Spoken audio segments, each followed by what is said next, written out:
My dead girlfriend keeps messaging me on Snapchat. I remember when I got the notification that my girlfriend messaged me on Snapchat. She was killed 3 years ago, so I knew this had to just be a glitch. I was wrong though, and I would soon discover the horrifying truth behind my girlfriend's disturbing messages. 3 years ago today, my girlfriend Emily was killed in a horrific car accident.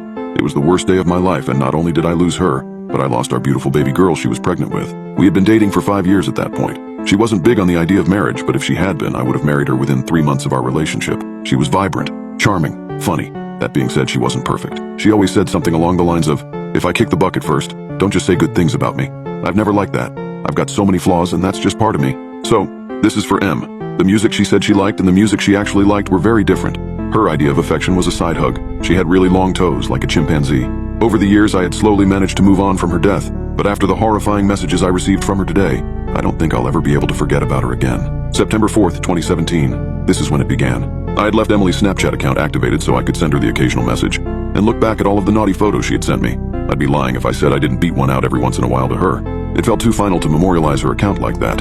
Her mother Susan also has access to the account, so I immediately assumed it might be her. I messaged her, and to my surprise she said she had never used the account, so I instantly assumed this was one of her more tech-savvy friends messing with me in the worst possible way. I noticed pretty much immediately that whoever was chatting with me was recycling old messages from Em and mine's shared chat history.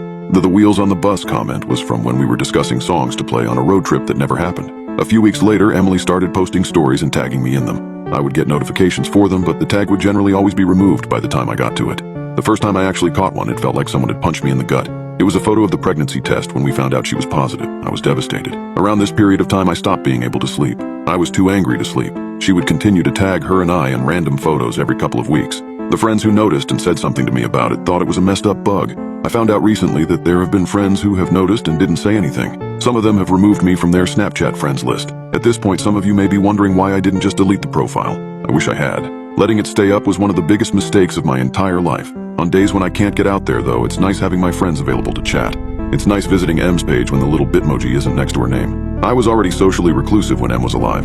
Her death turned me into something pretty close to a hermit, and now Pokemania and MMOs are my only real social outlets. On March 15th, I sent what I assumed was Em's hacker a message. On March 25th, I received an answer. My response seems kind of lackluster here. I was intentionally providing them with emotional bait to keep them interested in their game. I was working off the assumption that the kind of person to do this would be the kind of person that would thrive on the distress of others. I was posting in tech forums, looking for ways to track this person contacting Snapchat. I needed to keep them around so I could gather evidence. Before anyone asks, yes, I had changed the password and all security info countless times. A few months later, I finally got a response. This seems like word salad. Like all our conversations so far, it's recycled from previous messages she's sent.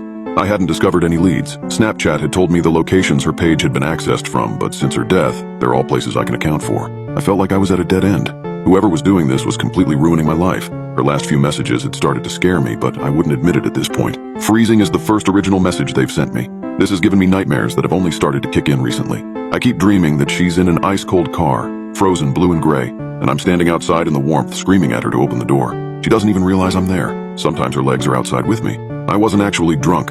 She wasn't an affectionate girl, and it always embarrassed her to exchange I love yous cuddle, talk about how much we meant to each other. She was more comfortable with it when I was boozed up. I got fake drunk a lot. Her reply is what prompted me to finally memorialize her page, thinking it might help curb this behavior. It might seem innocuous compared to her previous message. It's pasted from an old conversation where I was trying to convince her to let me drive her home from a friend's. In the collision, the dashboard had crushed her. She was severed in a diagonal line from her right hip to midway down her left thigh. One of her legs was found tucked under the back seat. Going back in time. 7th of August, 2014. This is the day she died. She was usually home from work by 4:30. This, alongside a couple of voicemail messages, is the last time I talked to her under the assumption that she was alive. Yesterday, I finally memorialized her page a couple of days after I received the message about walking. Until today, she'd been quiet. She wasn't even tagging herself in any more of her stories. I don't know what to do anymore. Do I kill her memorial page? What if it is her? I want to puke. I don't know what's happening. I just heard a Snapchat alert. I'm too afraid to open my phone and check it.